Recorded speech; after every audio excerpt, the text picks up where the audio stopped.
الحمد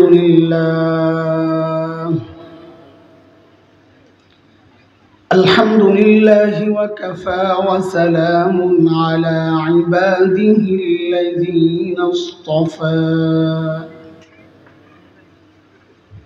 أما بعد فأعوذ بالله من الشيطان الرجيم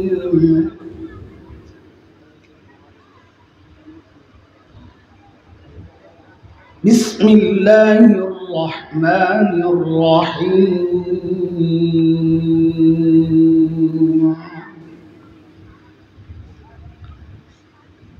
لقد من الله على المؤمنين إذ بعث فيهم رسولا من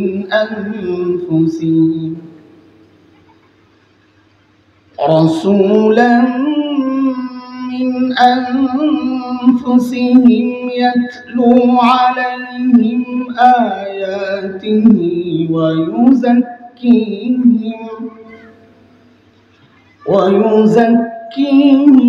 ويعلمهم الكتاب والحكمة وإن كانوا من قبل لفي ضلال مبين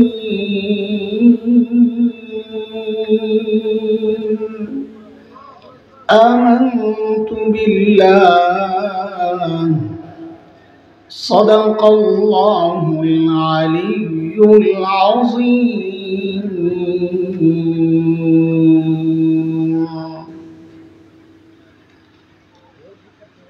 আজকের এই মুবারক মাহফিলের মুহতারাম সভাপতি, উপস্থিত হযরত উলামায়ে কেরাম, মুরব্বিয়ানে আযম, দূর দূরান্ত থেকে আগত ইসলাম প্রিয় সুধী সমাজ, প্রিয় ছাত্র ভাইয়েরা, যুবক বন্ধুরা, পর্দার আড়ের মা ও বোন, আল্লাহ সুবহানাহু ওয়া তাআলার অশেষ মেহেরবানি, করুণা, দয়া, যে মহান মালিক লাখো কোটি মানুষ থেকে বাছাই করে দ্বীনি এই মাহফিলে আমাকে আপনাকে আসার বসার কিছু কথা বলা ও শোনার তৌফিক দান করেছে। সেজন্য মহান রবের শুকরিয়া আদায় করি, জবান খুলি, প্রাণ খুলি কালিমাতুশ শুকর উচ্চারণ করি, আলহামদুলিল্লাহ। আল্লামা ওয়ালিপুরি দামাত বারাকাতুহুল আলিয়া আমাদের অনুকরণীয় ব্যক্তিত্ব, আমাদের আকাবিরদের একজন, বয়ানের লাইনে বাংলাদেশের এক কিংবদন্তির নাম শেখ অলিপুরি। হযরতের বয়ানের পর বয়ান করতে বসা মানে হচ্ছে টাইমটা যেন দেখালন বাইছালনের টাইম। এটার ব্যাখ্যা শুনালন আগে, তারপরে বুঝবেন। দোকানে যখন মাল বেচা টেচা শেষ, কিছু ছেঁড়া মাল থাকে, ফাটা মাল থাকে, দাগ লাগানো মাল থাকে, মালিক সেলসম্যানদেরকে বলে বাইরে ডাক দিয়ে নিয়ে বেচালা। ওরা এটা বেচতে খুব মজা পায়, কারণ কিছু কমিশন পায়।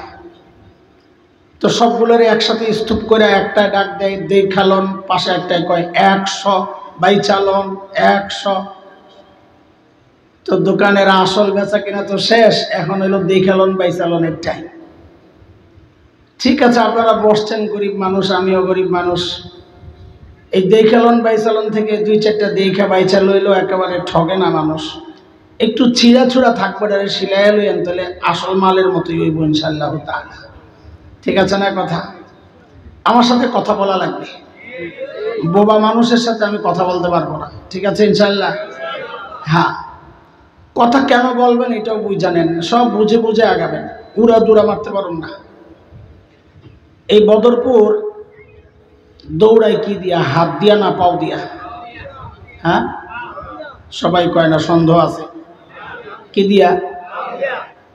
ও আসলেই কথা বল, আসলে কইছে, আবার থেমে গেছে। আরে কথা কোন, পাও দিয়া না হাত দিয়া? তাহলে তো ঢাকার লগে মিল আছে, দেখা যায়। ঢাকায়ও পাও দিয়াই দৌড়ায়। আচ্ছা বলেন তো, এই মাঠের মধ্যে যদি কাউকে ছেড়ে দেওয়া হয় ফুল স্পিডে দৌড় মার, চোখ টোক বন্ধ করে সে একটা দৌড় মারছে, গোল্লা শুটের আখেরি একটা দৌড় আছে না, গোল্লা শুট খেলছেন নি? গোড়ার ডিম মোবাইল টিপেন, গোল্লা শুট খেলবেন কোন সময়? এখন গোল্লা শুটের দিন আছে নাকি? তো চোখ মুখ বন্ধ করে দিছে এক দৌড় 200 মাইল স্পিডে। ওই পার যাওয়ার পর, মাঠের ওই প্রান্তে যাওয়ার পর তাকে বলা হলো হাত দুইটা বাইন্দা দিয়া যে এবার আগের মতো স্পিডে ফেরত যা, হাত কিন্তু বান্দা। বলেন তো পারবে ওই স্পিডে ফেরত আসতে?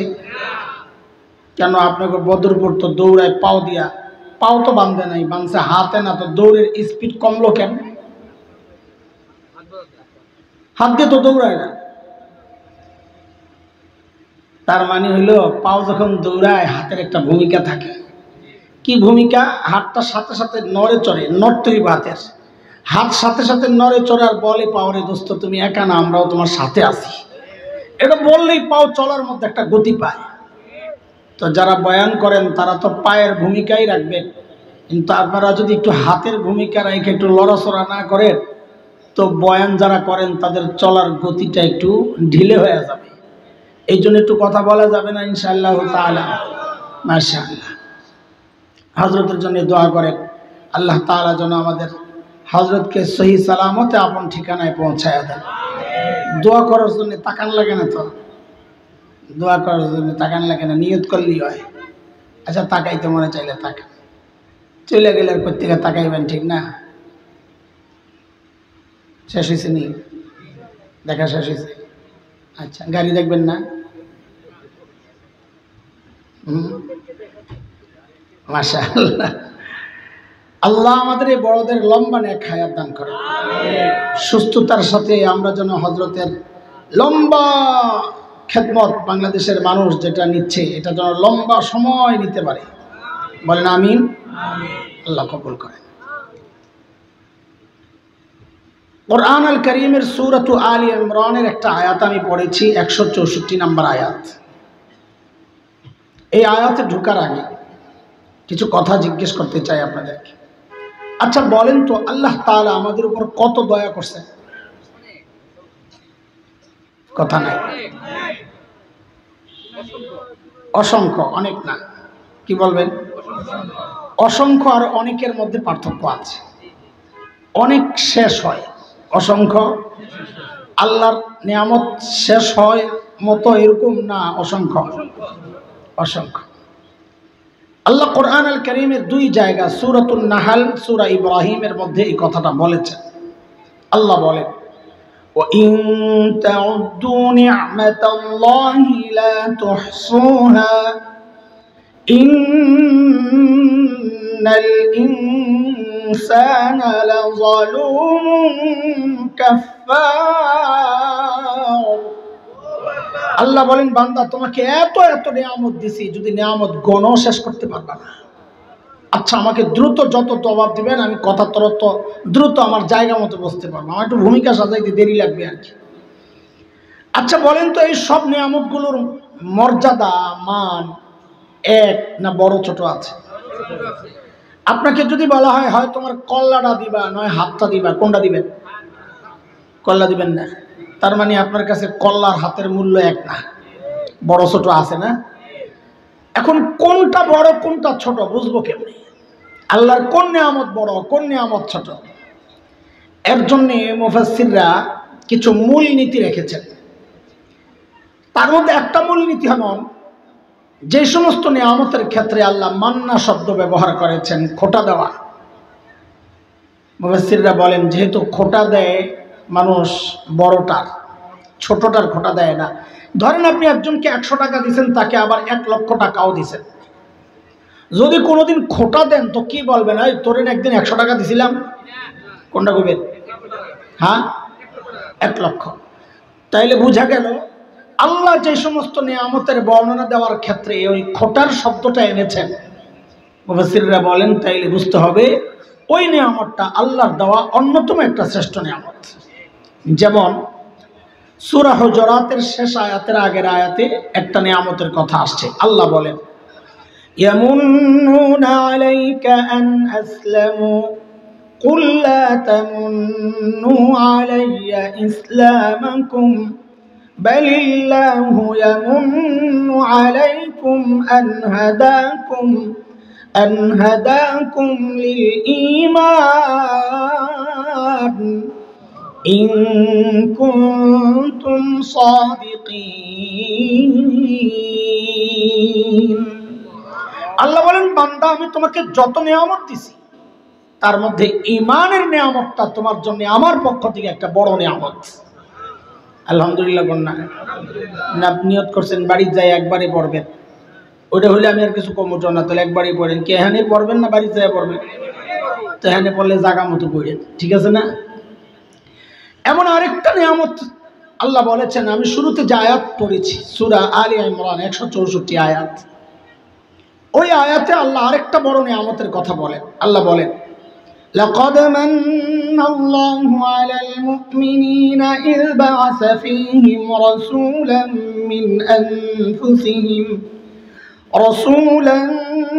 من أنفسهم يتلو عليهم آياته ويزكيهم ويعلمهم الكتاب والحكمة وإن كانوا من قبل لفي ضلال مبين।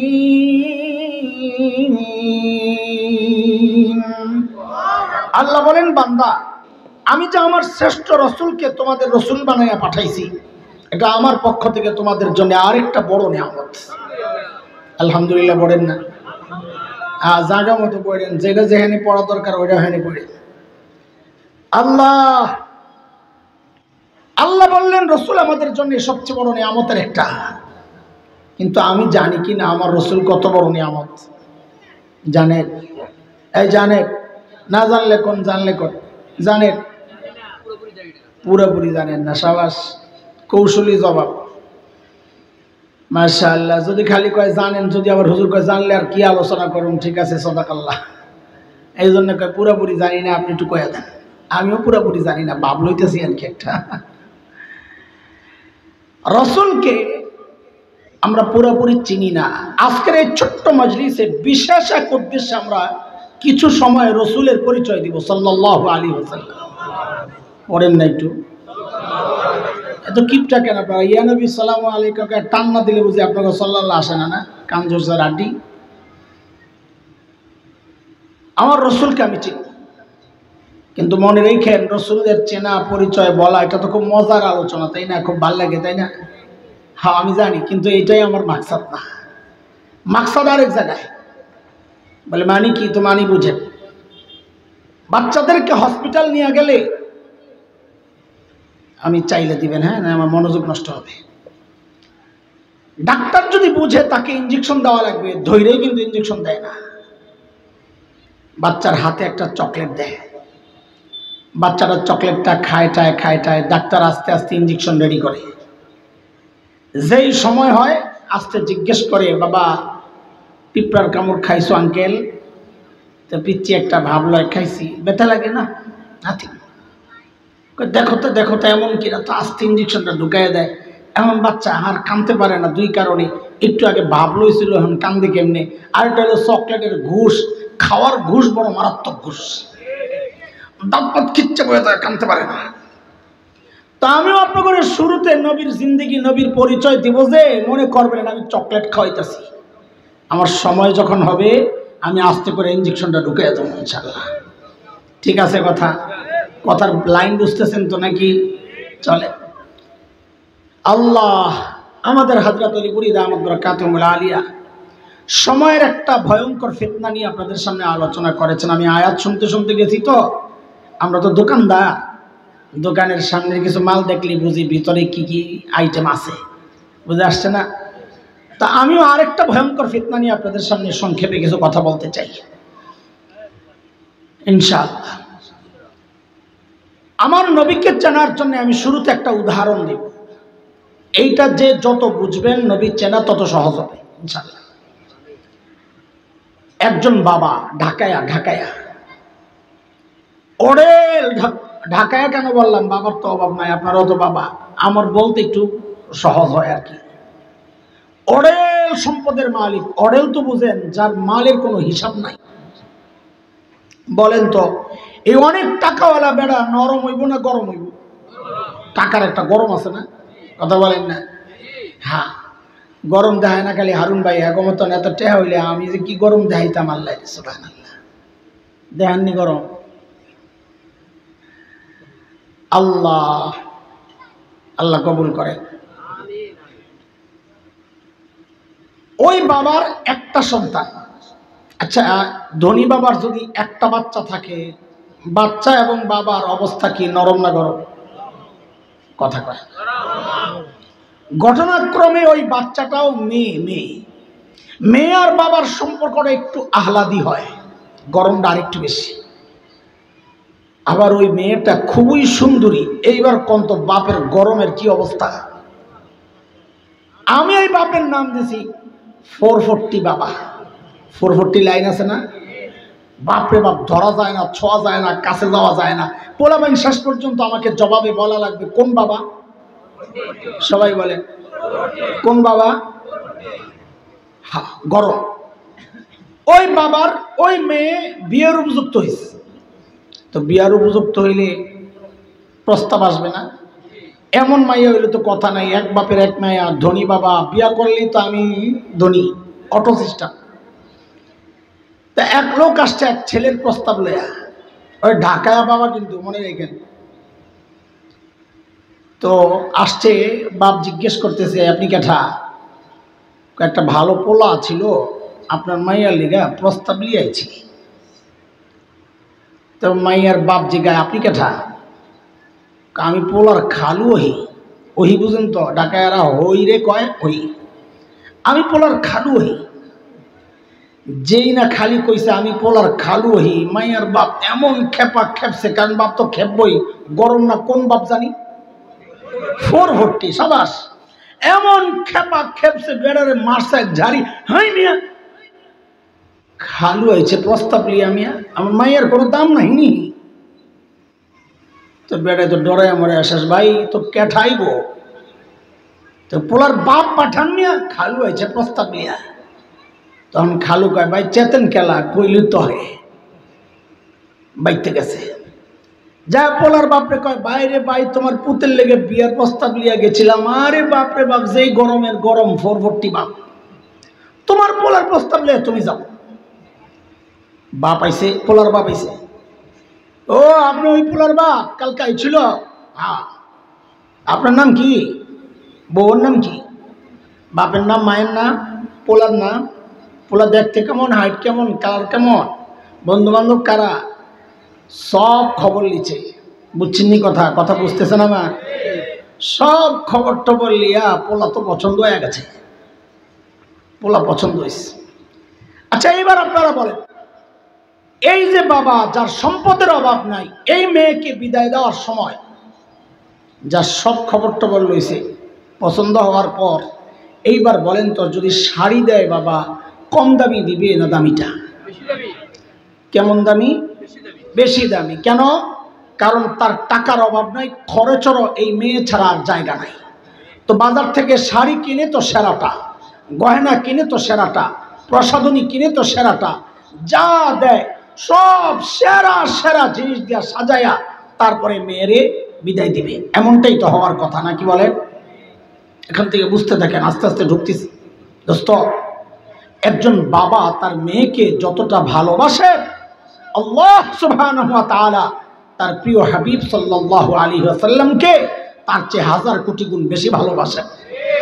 একজন বাবা তার সন্তানকে বিদায় দেওয়ার ক্ষেত্রে যদি সব সেরা সেরা জিনিস দিয়া বিদায় দিতে পারে, তা আপনিও এটা বোঝা দরকার, আল্লাহ আমার নবীকে দুনিয়ায় পাঠানোর সময় সব সেরা সেরা জিনিস দিয়া সাজায়া তারপর আমার নবীরে দুনিয়ায় পাঠাতেছে।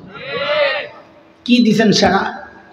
বলে তুমি কি শুনবা কও? সারা রাত বললেও তো নবীর শ্রেষ্ঠত্বের কারণগুলো শেষ হবে না। কিন্তু আমাদের উদ্দেশ্য আরেক জায়গায়, দ্রুত ওখানে পৌঁছা লাগবে। এই জন্য কিছু উদাহরণ দিই। আল্লাহ কি দিছেন সেরা? সর্বপ্রথম হচ্ছে প্রস্তাবের ব্যাপার। মেয়ের বাপ রাগ হয়েছিল, কে আইছিল প্রস্তাব লইয়া? কারে আইতে কইছে? কারে? আল্লাহরও সিদ্ধান্ত ঠিক এমনটাই। আমি আমার নবীকে যে দুনিয়ায় পাঠাবো, আমি ফ্রিতে পাঠাবো না, আমার কাছে প্রস্তাব দিয়ে নিতে হবে, চাইয়া নিতে হবে। কারণ দুনিয়ার মানুষের অভ্যাস কি জানেন? যেই জিনিস অর্জন করা যত সহজ, ওই জিনিসের মূল্য তত কম দেয়। অর্জন করা যত সহজ, মূল্য কঠিন, মূল্য তত বেশি দেয়। কথা ঠিক কিনা? আল্লাহরও সিদ্ধান্ত, আমি আমার নবীকে দুনিয়ায় ফ্রিতে পাঠাবো না, আমার কাছ থেকে চাইয়া নিতে হবে, প্রস্তাব দিয়ে নিতে হবে। বলে প্রস্তাব কে দিবে? বলে খালু মালু চলবে না। কার দেওয়া লাগবে? কার? কার? আরে কার? আমার নবীর বাবাকে।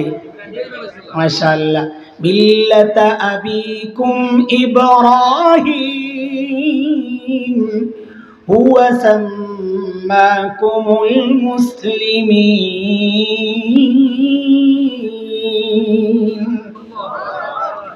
খলিল ইব্রাহিম যখন বাইতুল্লাহ বানান, আল্লাহ খলিলের দিলের মধ্যে ওই কথা ঢেলে দিয়েছেন, খলিল এত দামি একটা কাজ আপনি করেছেন খলিল, আমি আপনাকে পুরস্কার দিতে চাই, কি নেবেন বলেন? খলিল চিন্তা করলেন, সারা জিন্দেগি চায়া চায়া পাইলাম জবিহুল্লাহ ইসমাঈল, সারা জিন্দেগি চায়া চায়া পাইলাম জমজমওয়ালা। বলেন কাকে পাইছে? জমজমওয়ালা কি? ইসমাঈল আলাইহিস সালাম। বলেন না, আরে কথা বলেন। খলিল চিন্তা করছেন, সারা জিন্দেগি চায়া চায়া পাইলাম জমজমওয়ালা, সুযোগ যেহেতু পেয়েছি এইবার চাইব সবচেয়ে বড়টা। খলিল এইবার চায়া বসছেন আল্লাহর কাছে কাউসারওয়ালা। কাকে চাইছে? হ্যাঁ, কাকে চাইছে? দেখেন আমি যা বলবো ইনশাল্লাহ দেখবেন, আপনারাও খেয়াল করবেন। হুদাই ঘুরতেছি মনে হইব আপনাকে, না না, আমি আসলে কোরআনের একটা আয়াতকে টার্গেট করে কথাগুলো বুঝাইতে থাকি, বুঝানো শেষ তারপরে আয়াত ফিট করি, তখন আপনাদের বোঝাটা সহজ হবে। এই যতক্ষণ যা বললাম না, যে আল্লাহর কাছে প্রস্তাব পাঠাইছেন খলিল, এটা কোরআনের কথা। বাইতুল্লাহ বানায়া খলিল হাত উঠাইছেন, কি বইলা? রব্বানা ওয়াবআস ফীহিম রাসূলাম মিনহুম ইয়াতলু আলাইহিম আয়াতিক يتلو عليهم آياتك ويعلمهم الكتاب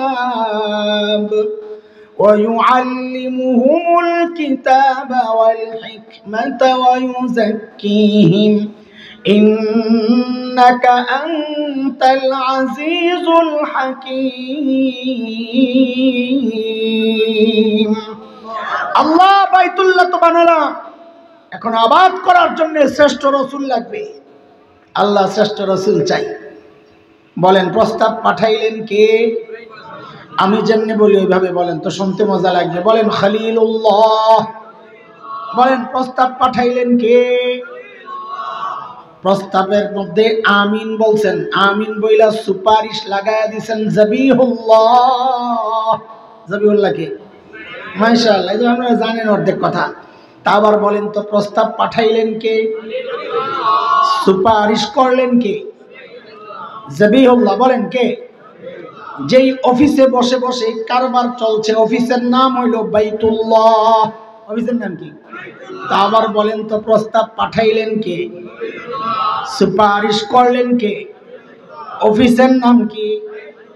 আল্লাহ মঞ্জুর করলেন, ঠিক আছে যান, খলিলুল্লাহর প্রস্তাব, জবিহুল্লাহর সুপারিশ বাইতুল্লাহ বসে বসে কবুল কবুল, আমিও পাঠায়া দিচ্ছি হাবিবুল্লাহ। নবী যান, আপনার বাবা প্রস্তাব দিছে দুনিয়ায় যাওয়ার জন্য, চাইতেছে যান যান। একটু থামেন, নবীর আটকায় দিয়েছেন আল্লাহ, একটু থামেন। কেন? কেন বোঝার জন্য আগে মাহফিল চিনা লাগবো, বোঝা লাগবো। প্রধান বক্তার আসার কথা 10টায়, কথার কথা। আজকে আপনাকে এই কাহিনী ঘটে নাই, আজকে বড়রা আগে বয়ান করে লিস। সাধারণত প্রধান বক্তা তো পরে বয়ান করে, তাই না? তো মাঝে মাঝে যে উল্টায় সিস্টেম, এটা রাস্তা, আজকে হলো একটা দলিল। তো প্রধান বক্তার বয়ান করার কথা 10টায়, বেচারা টাইম মতোই আইছিল, চকবাজার আয়া পড়ছে এক্সামে। আয়োজকদেরকে ফোন দিছে, ভাই ও হারুন ভাই, আইছিলাম তো টাইম মতোই, এখন তো একটু দেরি হইব, 10টা মিনিট একটু চালাইতে পার। তা হারুন ভাই আসতে করে একটা স্লিপ দেখছে, প্রধান বক্তার আসতে 10 মিনিট দেরি হবে, আরো 10 মিনিট একটু চালানোর অনুরোধ করতেছি। ভাইও যত বড় বক্তা হোক, বয়ান ফিনিশিং দেওয়ার পর যদি কেউ এসে খালি কয় 10টা মিনিট চালান, মেজাজটা যে খারাপ হয়, কারণ ফিনিশিং দেওয়া হয়ে গেছে। তো এখন কিছু বললে এলোমেলো কথা বলা লাগবে। পাবলিক ডিজিটাল, পাবলিক বুঝা যায় এটা যে কথা আর এখন লাইনে নাই, কথা এখন এলোমেলো শুরু হয়েছে। তখন পাবলিকের শ্রেণী হয় 3টা। কয়টা? এক শ্রেণী চুপচাপ বসে থাকে, সামনের জায়গা ছাড়ুন না, পরে আবার জায়গা না পাইলে। আরেক শ্রেণী বুড়া শ্রেণী যায় দূরে, একটু ওজু এস্তেঞ্জা সারতে কতক্ষণ না কতক্ষণ লাগে।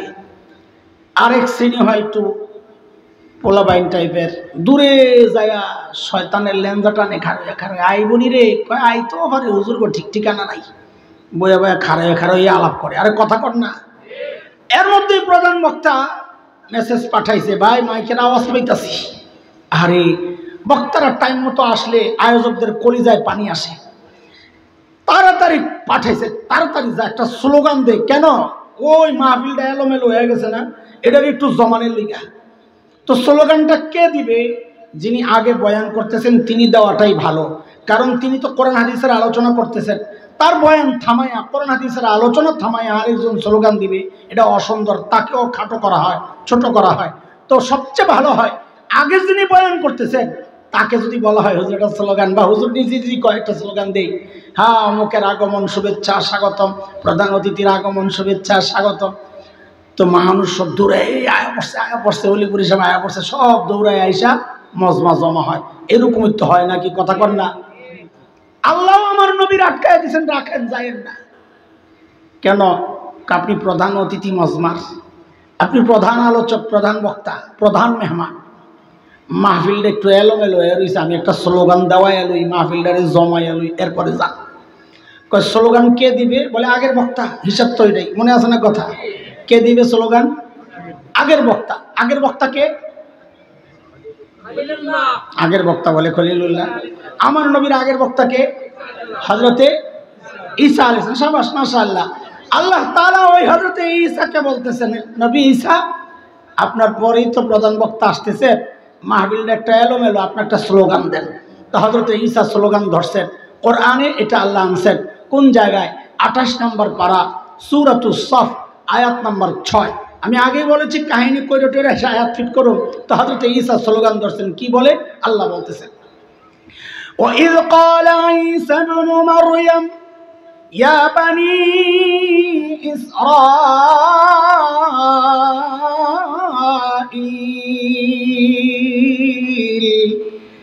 إِنِّي رَسُولُ اللَّهِ إِلَيْكُمْ مُصَدِّقًا لِمَا بَيْنَ يَدَيَّ مِنَ التَّوْرَاةِ ومبشرا برسول يأتي من بعد اسمه أحمد। ও বনি ইসরাইল শুনো শুনো, এতদিন আমি ওয়াজ করছি ইন্নী রাসূলুল্লাহি ইলাইকুম। ওলামা উঠতি মাত্র উঠতেছেন, এমন আলেমদের দৃষ্টি আকর্ষণ করতেছি, বড়রা তো জানেনি। গভীর থেকে একটা মারাত্মক ষড়যন্ত্রের বিষ দাঁত ভাঙতে চাই, গভীর থেকে একটু মনোযোগ দিলে বোঝা যাবে ইনশাআল্লাহ। এইটা বুঝলে বহু ষড়যন্ত্র আপনি দেখবেন, আরে এটা তো ষড়যন্ত্র, আপনি বুঝে যাবেন ইনশাআল্লাহ তাআলা। হযরতে ঈসার ঘোষণার মূল পয়েন্ট ছিল 2টা। কয়টা বলেন? কথা কোন কয়টা? 1 নাম্বার, আমার সাথে সবাই বলেন, ও বনি ইসরাইল, আল্লাহ আমাকে তোমাদের রসুল বানায়া পাঠাইছেন। বলেন এটা যদি, এটা আমাদের আলোচনার মূল পয়েন্ট। মূলত এইটা যার মাথায় আসবে, এইটা যে বুঝবে, সে বহু ফিতনারে দমাইতে পারবে, নিজেই হুজুর লাগবে না। বলেন, ও বনি ইসরাইল, আল্লাহ আমাকে তোমাদের রসুল বানায়া পাঠাইছেন। আবার বলেন, ও বনি ইসরাইল, আল্লাহ আমাকে তোমাদের রসুল বানায়া পাঠাইছেন। তাহলে হযরতে ঈসা কাদের রসুল? আল্লাহ কাদের রসুল বানায় পাঠাইছে? বনি ইসরাইল ছিলেন তো, ইহুদিরা। ইহুদিরা কারা কারা? হযরত ঈসাকে আল্লাহ কাদের নবী রসুল বানায় পাঠাইছিলেন? কাদের? ইহুদিদের। এখন ইহুদি বলেন কাদের? এটা হচ্ছে 1 নম্বর বক্তব্য। হযরত ঈসার 2 নম্বর বক্তব্য হচ্ছে, এতদিন তো আমি বয়ান করছি, এখন যিনি আসতেছেন প্রধান অতিথি, প্রধান বক্তা আমার পরে, তার সুসংবাদ শোনাচ্ছি তোমাদের। তার নাম হচ্ছে আহমদ। আল্লাহু আকবার। আমার নবীকে আল্লাহ যা দিছেন সব সেরা সেরা জিনিস দিয়া সাজায়া দুনিয়ায় পাঠাইছেন। আর এর নাম দিছেন তো দুইটা সেরা নাম।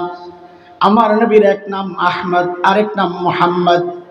আহমদ মানে সবচেয়ে বেশি প্রশংসাকারী, মুহাম্মদ মানে সবচেয়ে বেশি প্রশংসিত। কি সুন্দর নাম! আরবের কাফেররা তো পড়ছিল বড় বিপদে। বাজারে হাটে ঘাটে যায় মানুষের কাছে বদনাম করে, এই শোনো শোনো মুহাম্মদ খারাপ মানুষ, তার কাছে যায়ও না।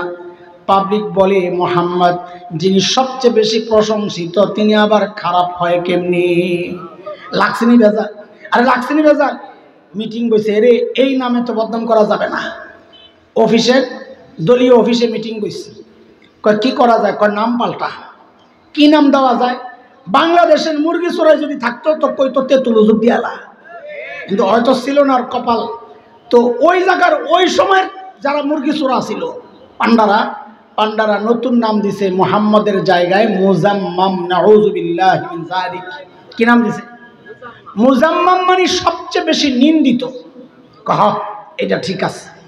বাজারে যাই এখন কয় হনো কিছে, কই যে মুজাম্মাম আছে না এর কাছে যাইবা না।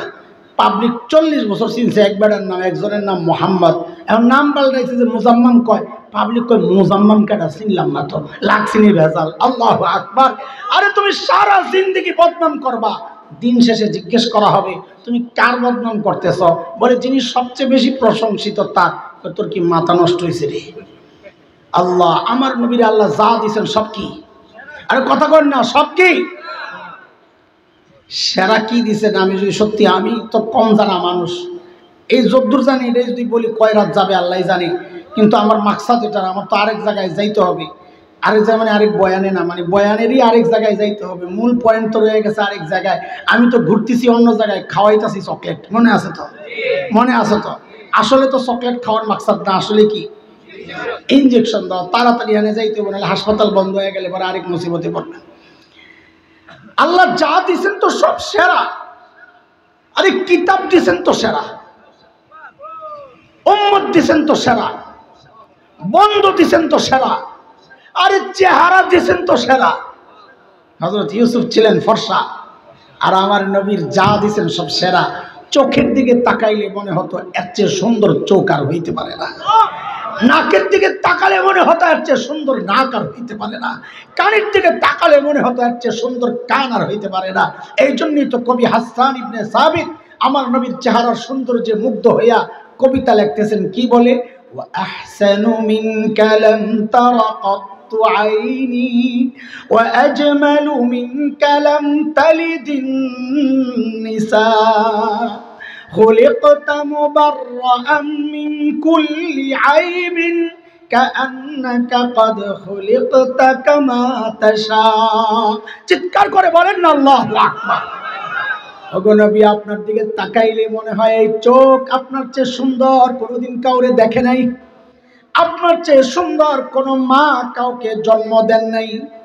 নবী গো আপনার দিকে তাকালে মনে হয় আল্লাহ আপনাকে সমস্ত ত্রুটি থেকে মুক্ত করে আপনার চাওয়া অনুযায়ী আসমান থেকে পাঠায়া দিছেন। বরকতের একটু শুনবেন, একটু হালকা হালকা হালকা। হ্যাঁ বরকত, বরকত। আমার নবী কি বরকত লয়ে আইছিলেন? আল্লাহু আকবার বলেন তাইলে। আরো জোরে এত আসতে বললে আমি কথা আগাবো না। আল্লাহু আকবার, আলহামদুলিল্লাহ বলেন। কেন আল্লাহ আমাদেরকে না চাইতে সেই নবীর উম্মত বানাইছেন? আলহামদুলিল্লাহ।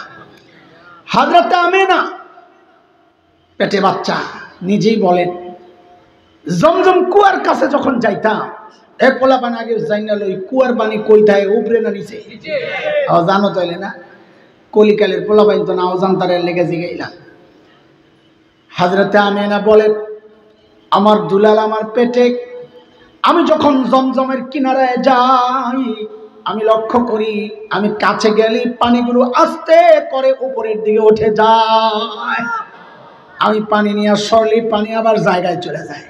মক্কার মেয়েরা আমার আটকায় রাখতো, বোন তুই খারো খা, তুই গেলে পানি জায়গা নিচে আমাকে উঠাইতে কষ্ট হয়, তুই থাকতে থাকতে পানি উঠাই লই। আল্লাহু আকবার। হযরত হালিমা তো সাদিয়ার বর্ণনা আসছেন তায়েফ থেকে গরিব মানুষ, বাহন দুর্বল, কম দামি গাড়ি আর কি, সোজা কথা। সবার পরে মক্কায় হাজির। আসছে কেন? পয়সার বিনিময়ে বাচ্চাদেরকে